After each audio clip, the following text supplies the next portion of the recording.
without mincing words, let me talk about these trends of Christian-Muslim encounter in Africa. And you remember that some countries have always experienced healthy interreligious relations. In other words, we are not trying to say that in Africa we are fighting across religious divides or wars that are inspired by religion. Of course, there are these jihadists, there are these Boko Harams in Nigeria, there are these ISIS. There are a lot of crashes here and there that we have had, even in Nairobi itself, when Archbishop Gitare was almost killed. Some people may remember that, sometimes in 1990s. No, not really 19s, but early 2000. Nonetheless, countries such as Nigeria, Sudan, Egypt, and Kenya have witnessed conflicts between Christians and Muslims. We now direct our attention to ancient and contemporary trends as they affect Christian-Muslim dialogue in Africa. Now, ancient Christianity in Africa was concentrated in North Africa, Nubia. Nubia refers to the valley of the Blue Nile, and Aksum, which is present-day Ethiopia. In his works, Fredericks states that the first Christian-Muslim encounter on the African soil was peaceful in nature. Islamic refugees who fled from persecution found asylum in Africa. This hospitality and interreligious acceptance forms what we may refer to as the African matrix for interfaith encounters. However, with the Umayyad invasion of North Africa, noted earlier or last week, violent raids and eventual subjection of Christians to second-class citizen adversary tainted the African matrix for interfaith encounters. Gradually, churches in North Africa disappeared as acquittal from jizya or taxes for non-Muslim jizya through Islamization that prevailed. Another scholar by name Ryan notes that Islam had become the religion of the ruling class. Now, Muslim presence in North Africa and subsequent conversion of Berbers from the 10th century resulted in the ruling class accepting the Islamic faith. For instance, kings of Gao, that is 985 AD, Tekru, 1040 AD, and of ancient Ghana, Edimari, converted to Islam.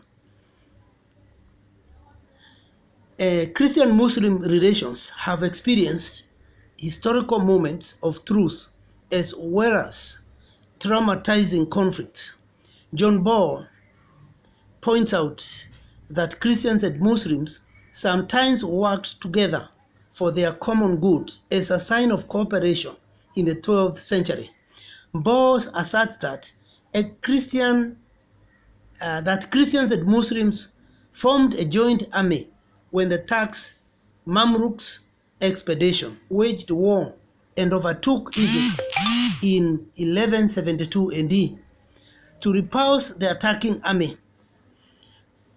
On other occasions, Nubian Christians and Arab Muslims launched counterattacks against the Mamluks or the Turks. Now, Christians from the south and Arab Muslims from the north combined efforts to attack and overpowered the kingdom of Arondia in the south. Now, the 12th century saw interreligious peaceful coexistence between Christians and Muslims. During this time, Muslims and Christians conducted intermarriages greatly supported and enjoyed by both. Now, this form of coexistence between the ancient Christians and Muslims serve well the picture of effective dialogue. And in this regard, the study observes that the dark history that strained healthy interreligious relations should be on the periphery. There is need to run from what these faiths were able to accomplish as a united front. Constructive dialogue among Christians and Muslims, as recorded a millennium ago, serve as a reason to improve contemporary Muslim-Christian relations. In other words, constructive dialogue, we should underline that. It should be that is constructive dialogue among Christian and Muslim, as we are able to follow it up, as it was recorded, is able to help us improve Christian-Muslim relations. Constructive dialogue. We repeat, constructive dialogue. Because dialogue can be unstructured. It can be less constructive. It can be less effective if it is not constructive. It is not done in good faith. If it is not done in good faith, then it is not constructive. So anytime we employ constructive dialogue, we are likely to make a step forward in any conflict, and particularly on the question of Christian-Muslim relations. Now, this discussion shows people converting to Islam that it is a situation that changed with the arrival of Portuguese in West Africa in the 15th century and onwards, where Christian-Muslim encounter in sub-Saharan Africa considered each other as competitors. Portuguese missionaries and the endeavor to win converts to Christianity met with equal force from the Muslims' desire to continue their Islamization. Yeah. Something else. Competition to win each other, as well as trying to win indigenous people, continued to strain relationships among Christians and Muslims. Many of the present-day tensions within Christians and Muslims are traceable to this period of Western imperialism. Nonetheless, Christian-Muslim relationships in the mid-20th century gained a new outlook, where churches and religious organizations started reflecting on the interfaith. And to this end, scholar Onjo argues that antagonistic stance from charismatics and Pentecostals towards Muslims has continued to sever the relationship between Christians and Muslims. So what now hurts, according to Onjo, is the coming of charismatism, coming of high-handed evangelicalism and Pentecostalism that doesn't want to hear anything besides Jesus is the way, Jesus is the truth. We're not disputing other people's religious positions. That radical stand that hears nothing else apart from the gospel, according to the song they had in the first place, that is a pointer to extremism that hurts the relationship between Christian and Muslim or any other groups of conflicting people anywhere in the world and throughout history. Concerning contemporary trends of Christian-Muslim relations in Africa, we argue that contemporary trends in Africa along this line tend to shift from forgetting religious differences to understanding those differences in order to live peacefully with each other. These paradigm shifts from ignoring religious differences to understanding them drifts through two areas. One, information and intellect on one hand, and societal humanitarian action on the other hand. Okay? Hence, the next section we shall examine information and intellectual, polemical, and societal humanitarian action as they relate to interfaith dialogue. Now, concerning intellectual Christian-Muslim relations in the 21st century, scholar Nusi, who is also a former Christian convert to a Muslim cleric, championed the cause of Christian-Muslim dialogue. He converted and became from Christian to Muslim, and became a champion of Christian-Muslim dialogue after he became a Muslim cleric. Now, development of Christian-Muslim dialogue is traceable in his writings and teaching way back in 1911. This was half century before the Catholic Church's Second Vatican Council, which urged Christians and Muslims to resolve their differences, to transcend the conflicts of the past, and build relations of respect and cooperation. I don't want to go on before I underline this Vatican II, the so-called Second Vatican Council, or Vatican II Synod of the Roman Catholic Church, because Vatican II, according to some books, it is just called Vatican II, or Vatican Synod of 1962 to 65. This Vatican II, I want to tell you, is a curtain raiser. It is a historical landmark. It is a very critical synod in the history of interfaith dialogue, in the history of interdenominational cooperation, in terms of social relationship or interpersonal communication. Why do I have to underline the Vatican II or the Second Vatican? You remember before 1965, before 1962-65, you remember before this Vatican II, which took place 1962 to 1965, there was a saying, Nura Ecclesiam Nura Salus. That is, outside the Catholic Church, there is no salvation. That's the Latin for saying Nura Ecclesiam Nura Salus or something. It means there is nothing they recognize. If they did not recognize the Protestants before 1965, what that means is things were very bad before 1965, because the Catholics were also extremists. The Protestants were extremists. You can also say the Muslims were extremists. Now, when we have the major religious groups in the world as extremists, what do you expect?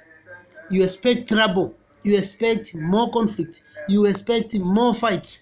You expect our economy to be messed up, the educational sector to be messed up, the political sector to be messed up, the economic sector to be messed up, because of the conflict brought about by major religious associations. Talk of Protestants, Catholics, and Muslims.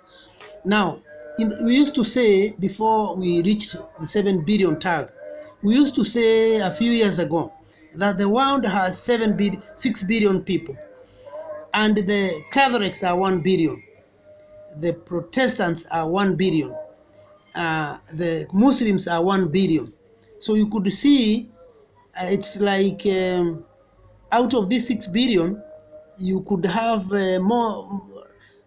half of the world population being Muslims and Christians.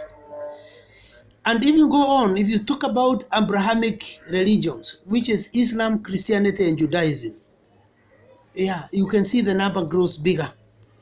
You may also realize that when half of the world is in conflict, you don't have any development. You don't have any where to practice your theology. You have nowhere to practice your counseling and psychology skills. You are lost. You have nowhere to go. You have nowhere to go because you can't go on.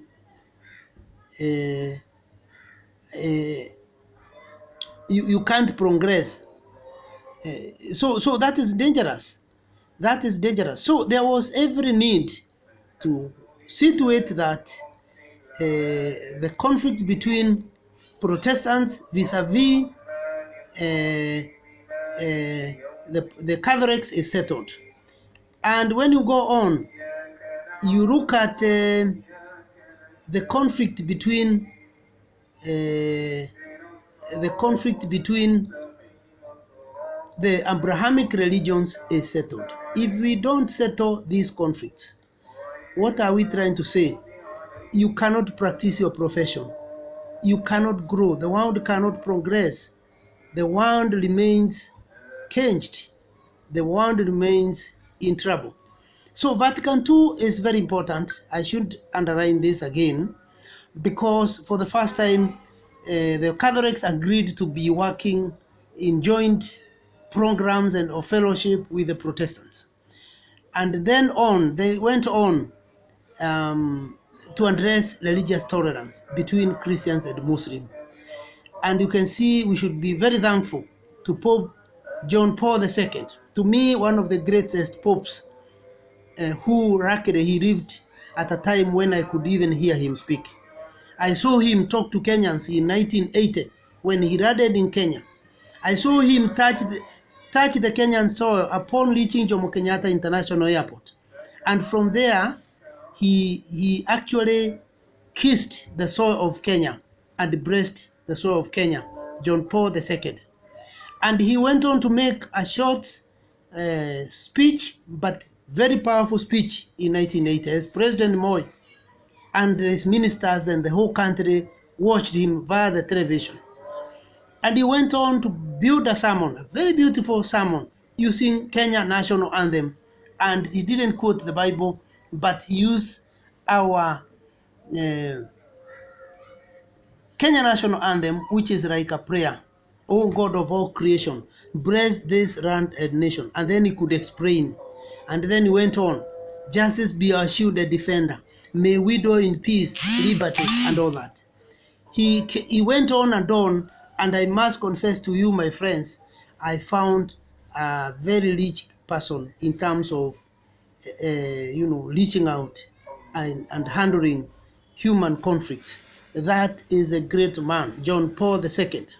To me, the greatest pope I've ever seen, and I should say he remains the greatest person in these shows, religious shows, who has addressed a conflict in a manner that we should really be very thankful for having such a person.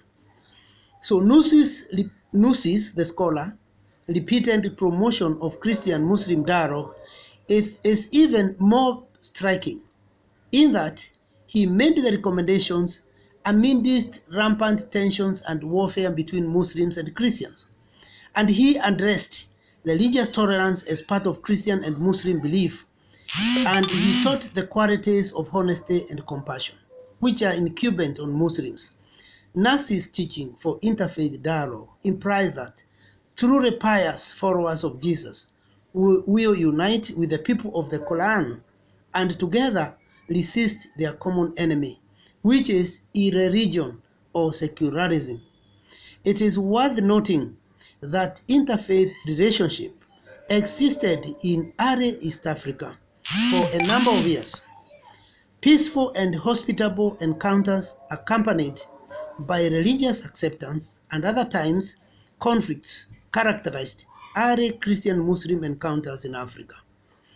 Now, intellectual dialogue between Christians and Muslims appear to be finding ground in most parts of the continent and abroad.